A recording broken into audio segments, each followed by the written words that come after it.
Hello everyone, my name is Little Western09, or Tristan, whichever you prefer. It's not too often that I directly talk to my audience. I usually make episodes that are a part of my weird series, but I thought today I'd change things up a bit. There is a reason for this, and that reason is because today, the day I'm hopefully uploading this video, is my birthday.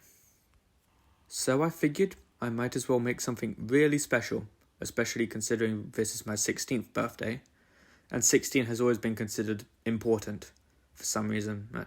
I don't know why.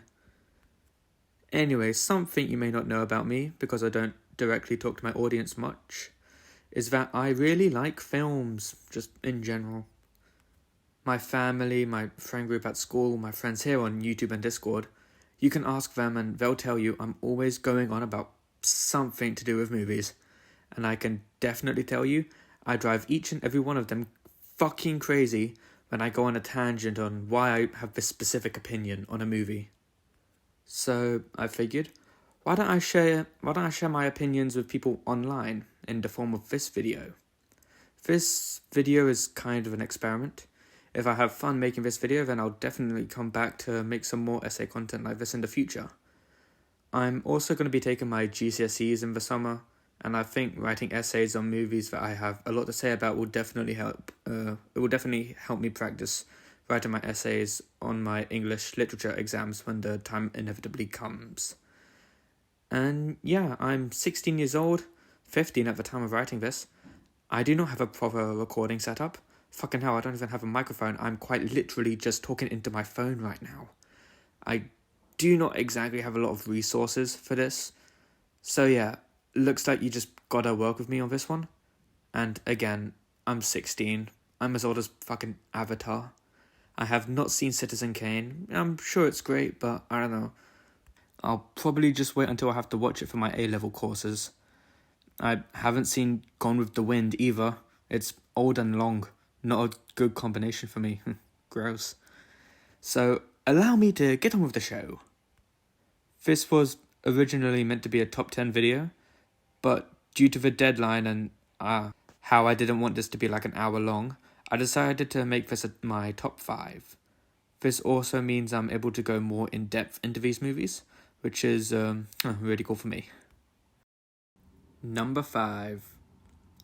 Back to the Future. This is so not a hot take, and I love that.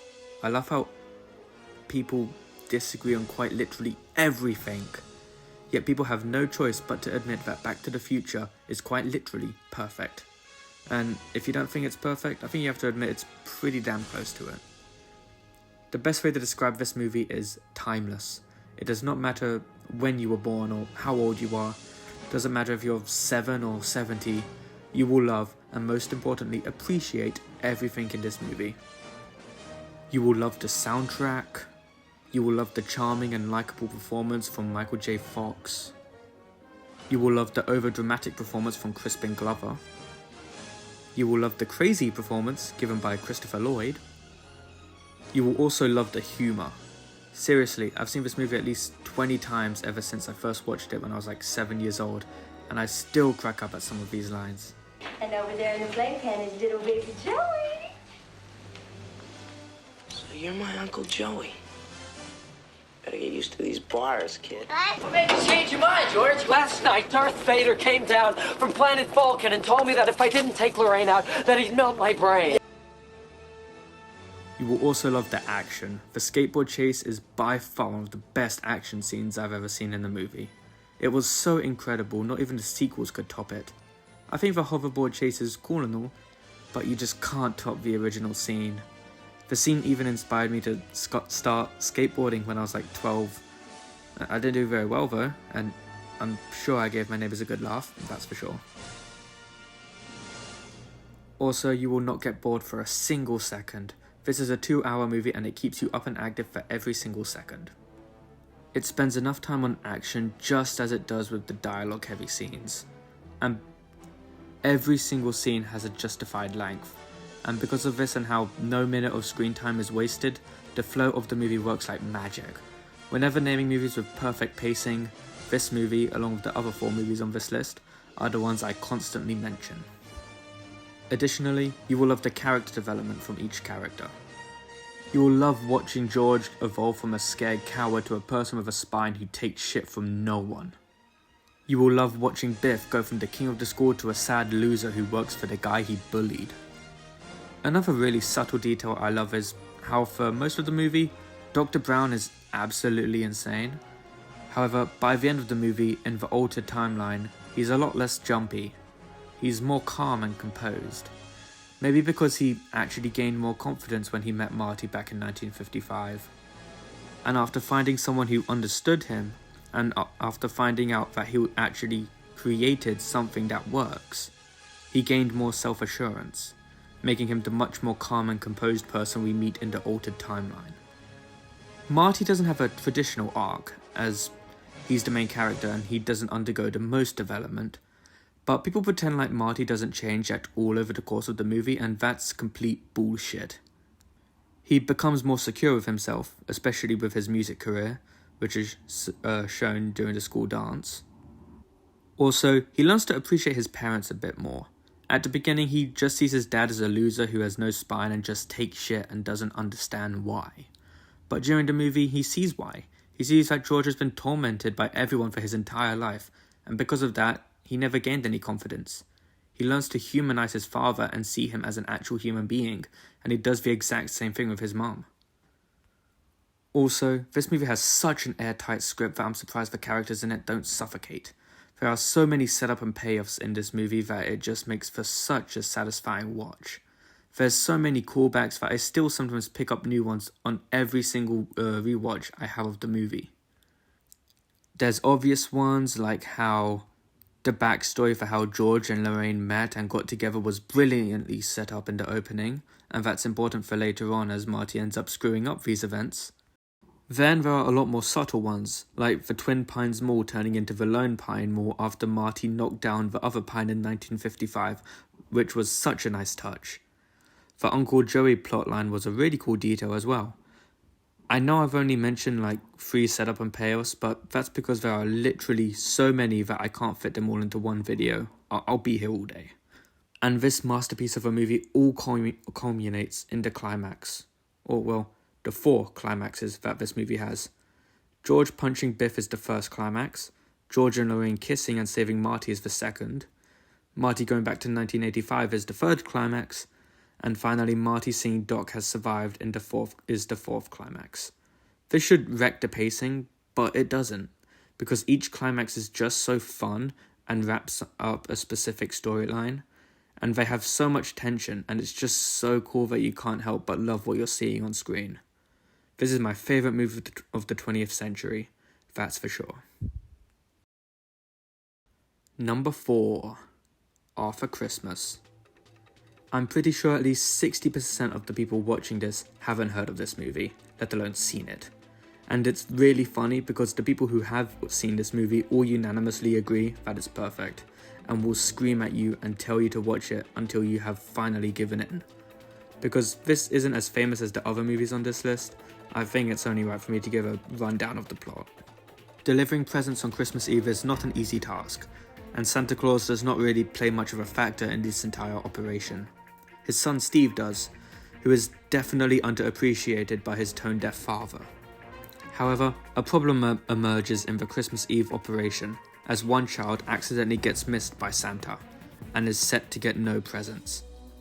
However, Santa's other son, who is much more naive and young, named Arthur, who is looked down upon by the entire network, decides to risk everything to deliver the final present to the forgotten girl himself, as he understands Christmas more than anyone else on the job, and he knows that if this one girl doesn't get what she asked Santa for, Christmas would be ruined for her, and if Christmas was ruined for even a single person, then to Arthur, Christmas would be ruined for him too. You need to watch this movie, especially with the Christmas season coming around, for multiple reasons. Like Back to the Future, this movie has an incredible soundtrack. This movie's music is literally on par with Titanic's.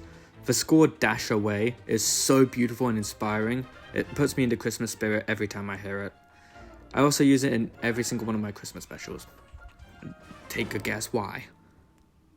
Also, this movie is the funniest movie I've ever seen. And that's not even an exaggeration. Like, this is the funniest movie of all time, in my opinion. This movie fucking kills me every time I watch it. A child's been missed! Do you want to wake up the whole North Pole? Good idea! A child's been missed! Arthur! Dasher. Wow. Dancer. Prancer. What are the others called? I could never really remember. Bambi? Joe, you there with the white ear. There is a way. It's impossible. They used to say it was impossible to teach women to read. Christmas has gone right down the Rodney hole. You're a postman with a spaceship. My S1 festivies the world at 1,860 times the speed of sound. Christmas 1941, World War II. I did the whole thing with 6 reindeer and a drunken elf. I was shot at, Arthur. Took 12 direct hits. Lost 3 reindeer. What happened to the elf? Fell out of the sleigh over Lake Geneva. Never saw him again. I'd share more lines, but I don't want you to think of this movie as just a comedy. It's so much more than that. Arthur, Santa, Steve, and Grand Santa all undergo great character arcs. Santa initially starts as unable to let go of the Santa title, despite him not actually offering any involvement. However, he learns that he is not only so out of touch with the operation, but he's also so out of touch with Christmas as a whole. He doesn't know the true values of Christmas and doesn't know what it truly means to be Father Christmas. He only knows what it means to wear the title and to wear the suit. Ultimately, he learns Arthur knows a lot more about Christmas and what it means to be Santa, more than Santa himself, and he gives Arthur the position of being the fat fuck. Grand Santa also has a good character arc. He believes the modern approaches to delivering presents are ridiculous, and that they shouldn't involve technology at all. And he believes they should revert back to the older ways by delivering presents with his sleigh named Evie. However, he eventually accepts the modern approaches, and even respects the amount of work that Steve puts into making Christmas happen. And finally, he also lets go of the older ways and begins to adapt to the more modern times, which is symbolized by Grand Santa letting Evie get destroyed by the missile. Steve also has a great character arc. He starts the movie feeling extremely underappreciated, which he absolutely is, no debate there. He puts all of the work into making Christmas happen. He runs the entire operation, but he doesn't get the credit he deserves. Christmas morning would not be what it is if not for the amount of work that Steve puts into it all year round.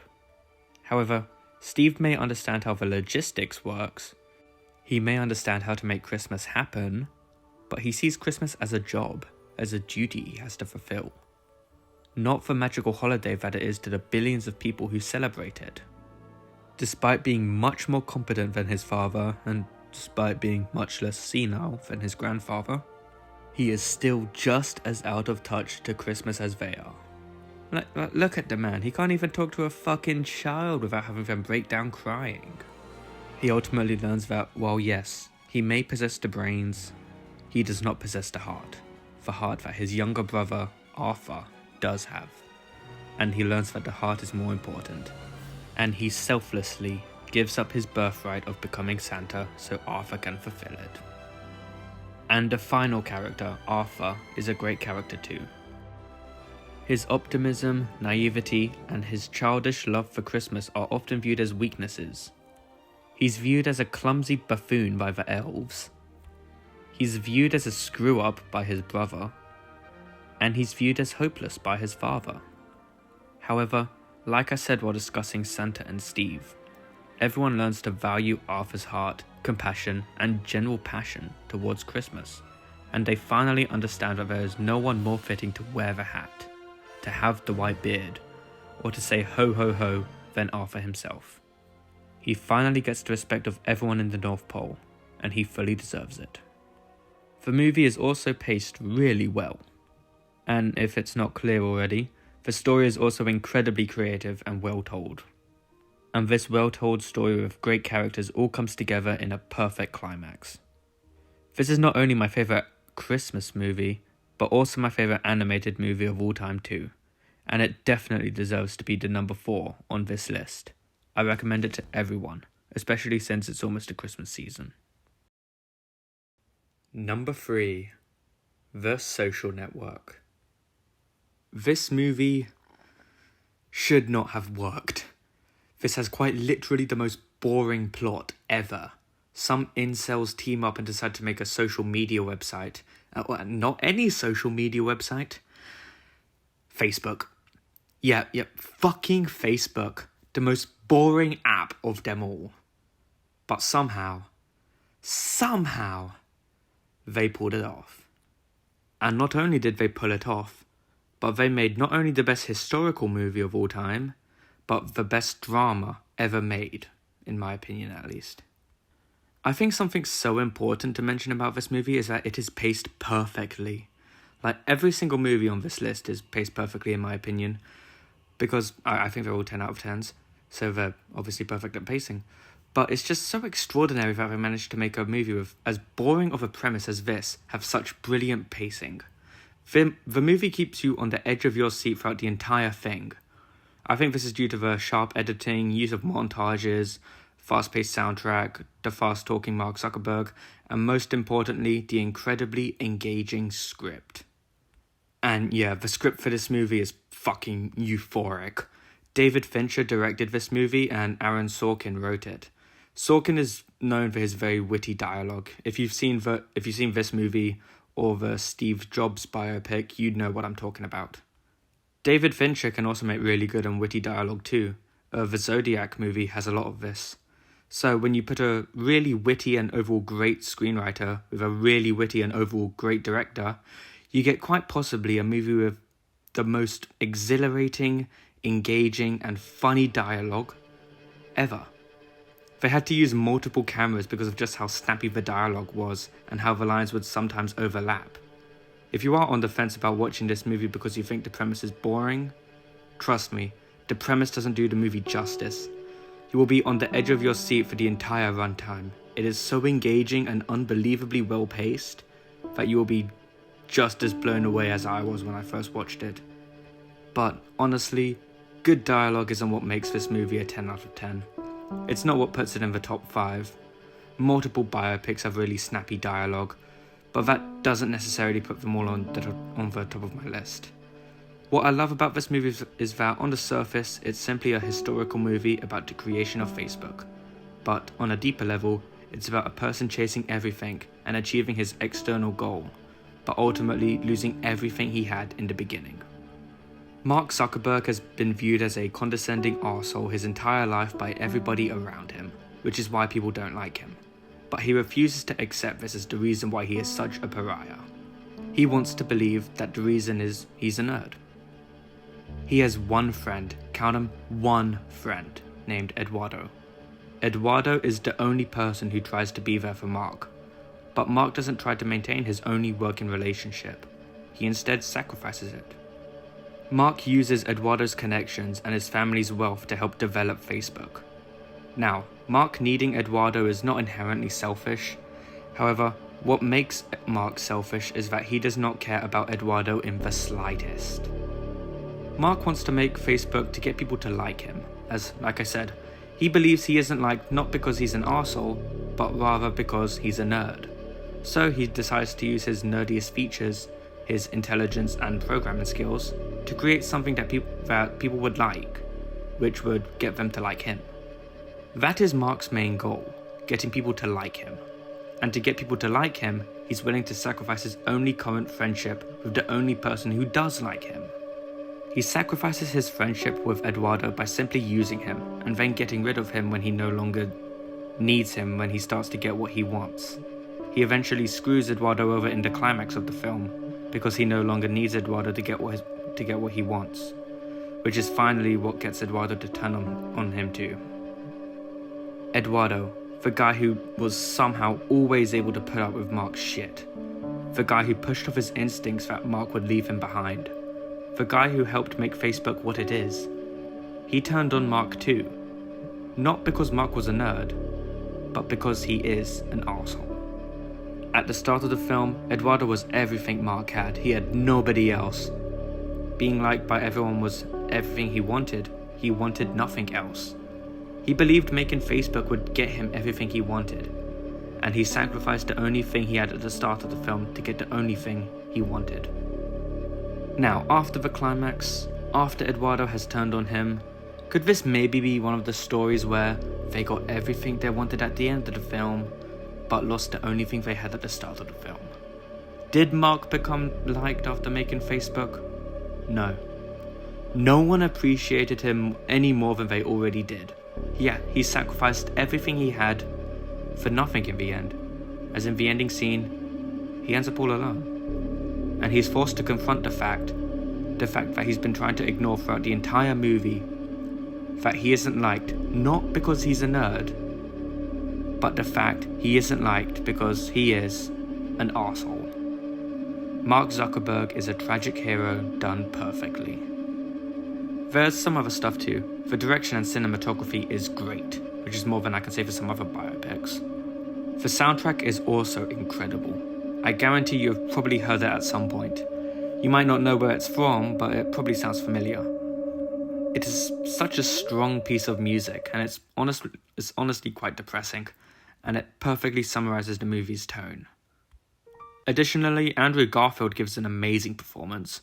He's my second favourite modern actor, and he does a great job. Same, he also has the worst solo Spider-Man film though. This movie, despite seeming quite boring on the surface, is one of the most engaging and engrossing movies you could ever watch, with a strong emotional hook that will hopefully reel you in just like it did to me. Number 2. Dawn of the Planet of the Apes. The Caesar trilogy is my favourite trilogy of all time, and it really fucking pisses me off that the general audience doesn't care about it. And in my opinion, Dawn of the Planet of the Apes is the best of the bunch. So for the last 3 movies, I went pretty deep into why the pacing is perfect for them, but I'm not really going to do that here, and the reason is because there actually isn't much to discuss about it. It's simply just because the script doesn't waste time on pointless filler, and every single scene offers something to the plot. It flows so well, and I'm engaged for the entire runtime. Another little thing that makes a big impact is the soundtrack. After Christmas has an incredibly beautiful soundtrack. The Social Network has an extremely haunting soundtrack. While this movie's soundtrack is a bit of a combination, I'd call it hauntingly beautiful. Sorry if that sounds a bit pretentious. It's slow. It's not upbeat and exciting like Back to the Future. It's more intense like The Social Network, but it's nowhere near as depressing. It's quite sad, and if you've ever seen the movie, you'd understand why. It's such a beautiful piece, and a perfect soundtrack and perfect pacing is just making this movie extra tight. But good pacing and a good soundtrack will be futile if the true things that matter aren't up to standard. Those things being the character development and the screenplay. And luckily, the character development in this movie is amazing. Let me start with the antagonist, Koba. Koba is one of my favourite villains ever. He starts the movie as Caesar's closest ally. Caesar believes that Koba has put behind his experience with humans and won't let his past experiences shape who he is. Koba even believes this too. However, once Koba is reunited with humans, it unlocks something inside him. It's almost like he didn't get over his past experiences with humans. It's more that he just simply pushed his memories deep down, and humans returning into life has just caused them to spiral out. What I love about Koba is that his motivations are kind of understandable. They're not excusable by any means. He is definitely a horrible person by the end of the movie, but you understand how he got to that point. Can you blame Koba for wanting to kill the humans while they're weak? In Koba's experience with humans, they just tortured him and experimented on him, and gave him nothing but pain and bad memories. In Koba's mind, if he wants to protect the apes, and most importantly himself, from future harm, then he has to kill the humans. And then Caesar, his best friend, agrees to work with the humans? He agrees to work with the people who ruined the first third of Koba's life. And not only that, the humans need power from the dam, which will just make them more powerful, so they could potentially attack the apes in the future. And Caesar just pays no mind to this? Caesar just kind of glosses over Koba for most of the movie, making Koba feel even more alone, and making him feel even more ignored by his leader. And this makes Koba wonder, if Caesar, his leader, can't see the threat that's charging at them like a raging bull, then what kind of leader is he? He's willingly putting them all in danger. So in his mind, he has no choice. He has to kill Caesar. Well, he attempts to kill Caesar, so he can manipulate the apes into attacking the humans. As if Koba has learned anything from his experiences with humans at the science lab, it's kill or be killed. So he's going to kill first. Obviously, he's committing genocide. That's objectively wrong. But think of it from his perspective. They tortured him for fucking years. Humans have no good inside of them and will kill the apes when they get the chance. And again, you can't blame Koba for thinking this way, because of everything he has experienced in his youth. But then there's also something else about Koba, from the description I just gave you. It may make Koba sound somewhat noble. Well, maybe not noble, but he's not only doing this for himself, but he's doing this to protect all of the apes from the humans.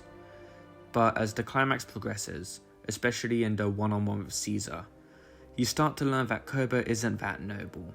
He's really just sweet talking to the other apes by telling you what I just told you in the paragraph above. Well, yes, protecting the apes is a key interest of his. An even bigger interest is himself.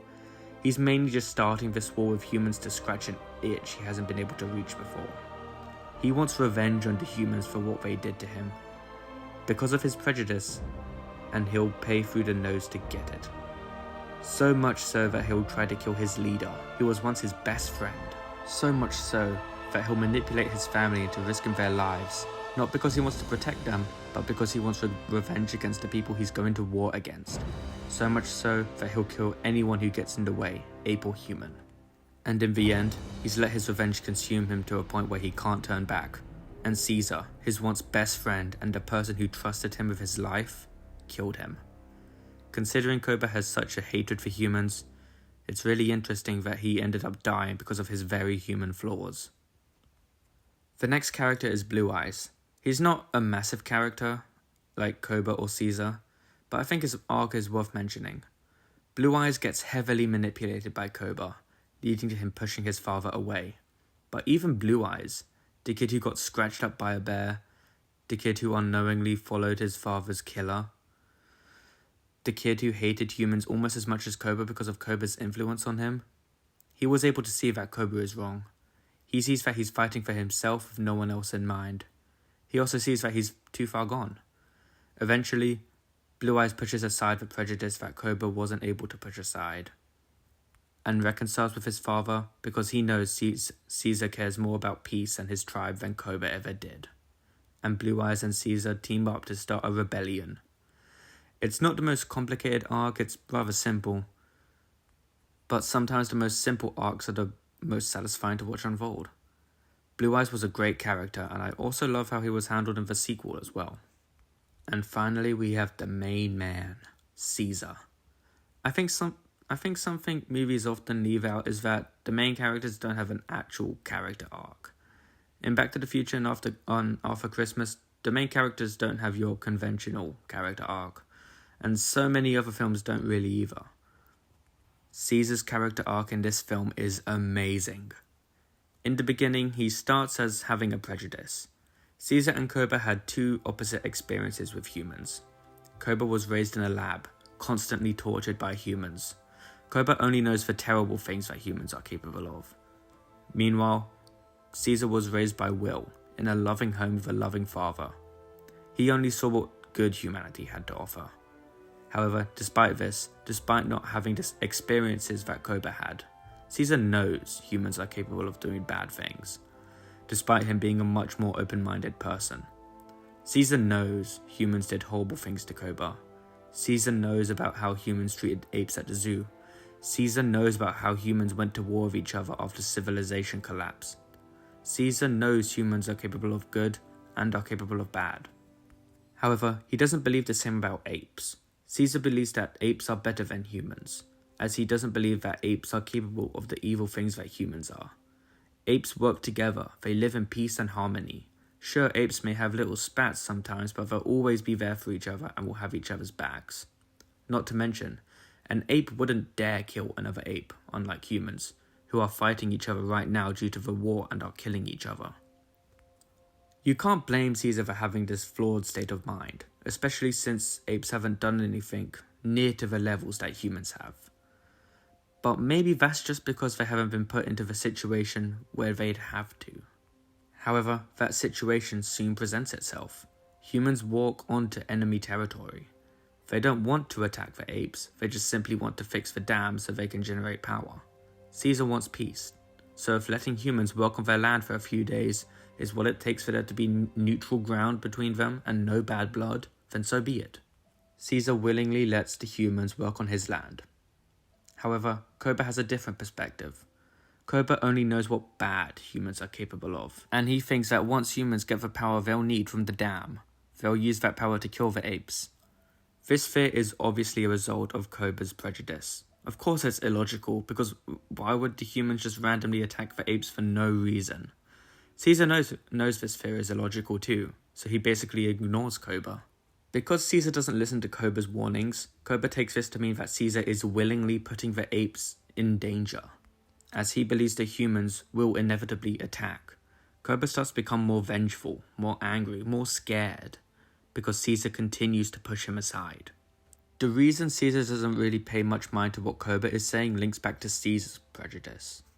He believes that humans are capable of good and bad things, while he believes that apes aren't capable of bad things at all. He doesn't believe Koba would ever act on his want for revenge, because he doesn't think an ape can do bad things like that. So he just pushes Koba aside, doesn't really pay much mind to what he's saying. And this all culminates when Koba is pushed over the edge. Apes obviously can do the bad things that humans are capable of. It's just Caesar doesn't want to see it that way. Eventually, due to being walked past by Caesar, Koba takes the mission into his own hands. Caesar is willingly letting humans get the upper hand, so Koba shoots Caesar. Obviously this doesn't kill Caesar, but it was meant to. Koba then manipulates the apes, including Blue Eyes, into attacking the humans, completely unwarranted. If Caesar wasn't going to wipe them out, then Koba would. Koba, an ape, was the one who started the war with humans. This gives Caesar no choice but to finally gain a more truthful perspective. Apes are capable of doing bad things, just as Koba has demonstrated. Apes are just like humans. They're both capable of good and are both capable of bad. Neither are perfect, neither are terrible, and neither of them are better than the other. Obviously, like I said earlier, Caesar fights Koba and kills him. But that's not the end. It's in the final 5 minutes, but it's still not the end. Caesar has to cope with the consequences of his mistakes. The war did not conclude after Caesar killed Koba. The war had only just begun. This war would take control of the apes' lives for the next 5 years, and the plot of the sequel. And yes, the sequel is set 5 years after this one, not 2 years. I don't know why people think that. Maybe if Caesar didn't push Koba away or belittle his fears, maybe Koba wouldn't have turned. Maybe he would continue to be Caesar's ally. But no, Caesar did ignore Koba's cries, which led to Koba attacking the humans, which led to the war. It doesn't matter if Caesar sees the errors of his ways now. The consequences are happening, as he and his tribe return into the forest at the end of the movie, preparing to fight in the war for the planet of the apes. The final thing I want to bring up is the visuals. Holy fuck, this movie is gorgeous. The apes look so realistic and emote so well. They are also so distinct. In other movies with animals like this, like The Lion King and its prequel, the lions themselves, they look pretty good, but it's kind of difficult to tell which character is who. However, all the characters in this movie are very distinct. Caesar is a pretty standard looking ape. Blue Eyes has the scar from the bear attack, which helps him stand out from the other characters. Koba is deformed. Rocket has ridiculous biceps and is a bit more hunched over.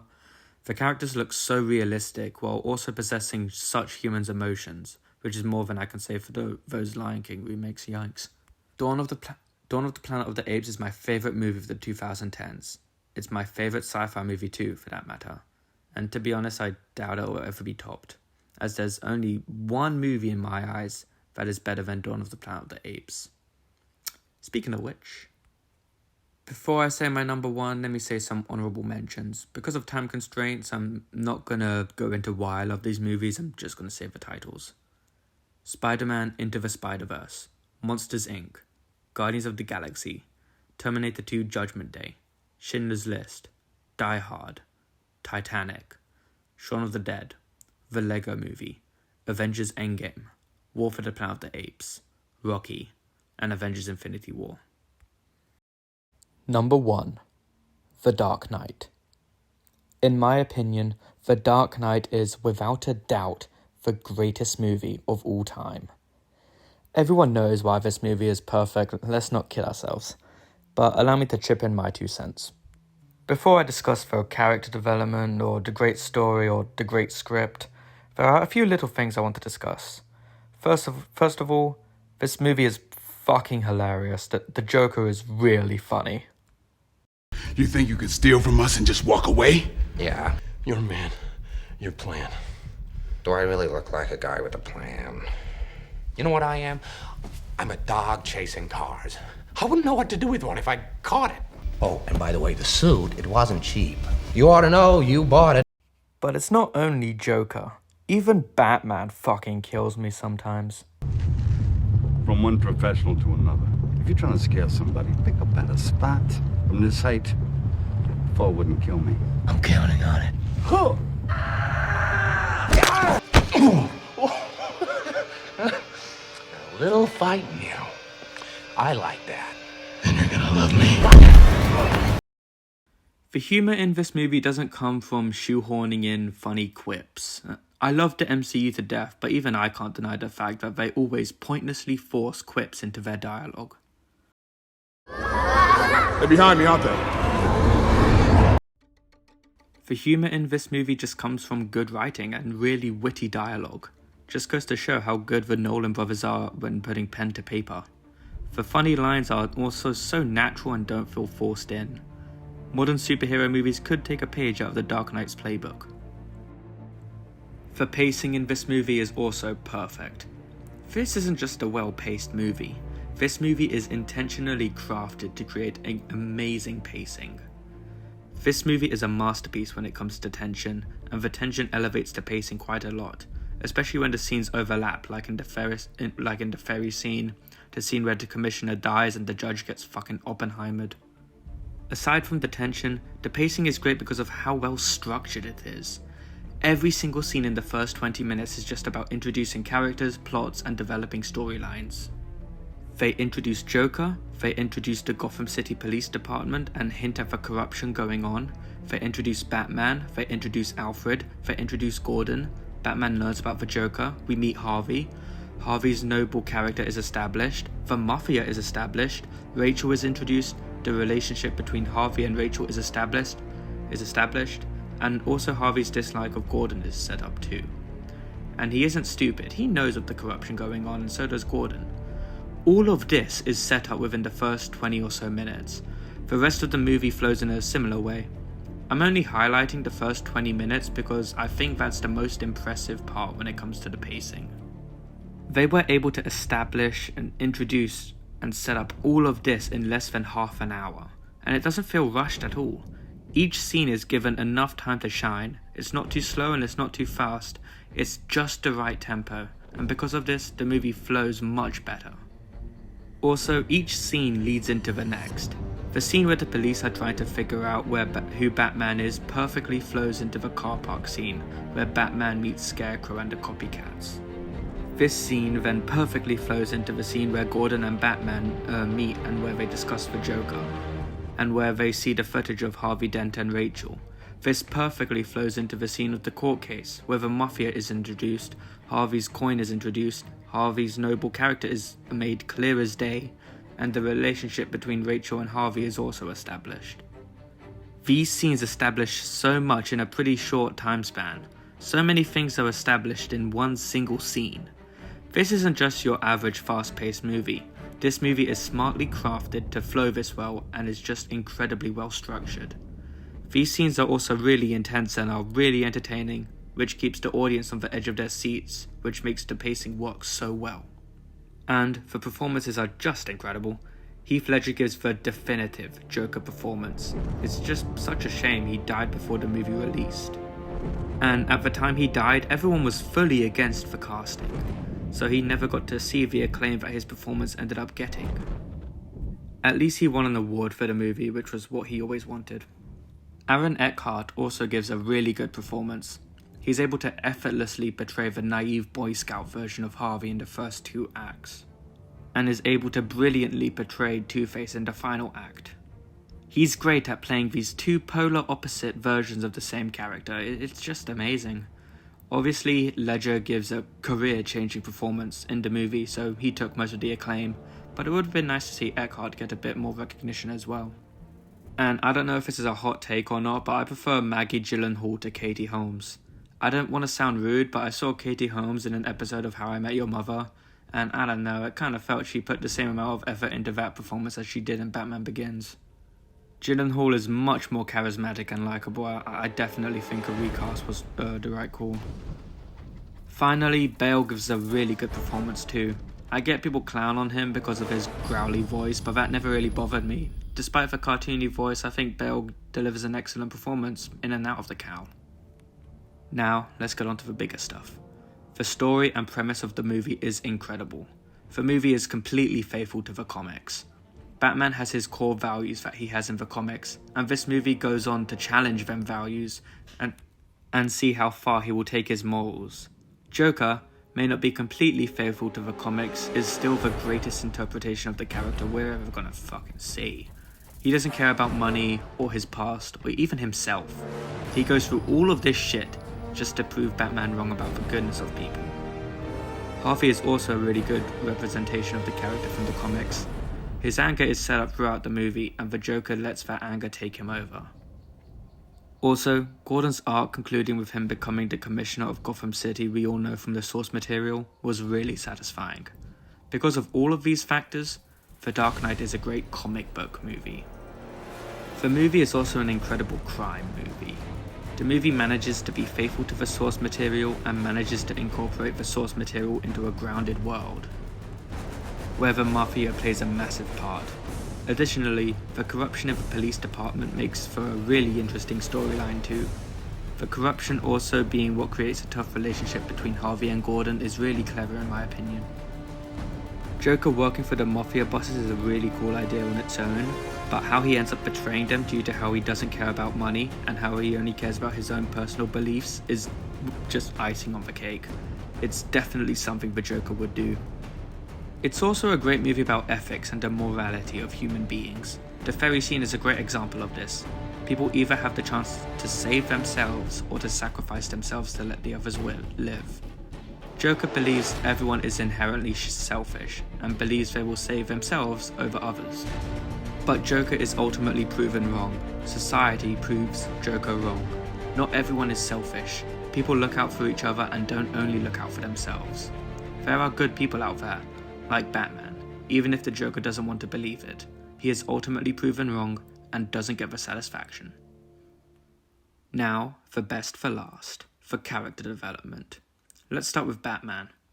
Batman from the comics is a character who views himself as Batman, and Bruce Wayne as his mask.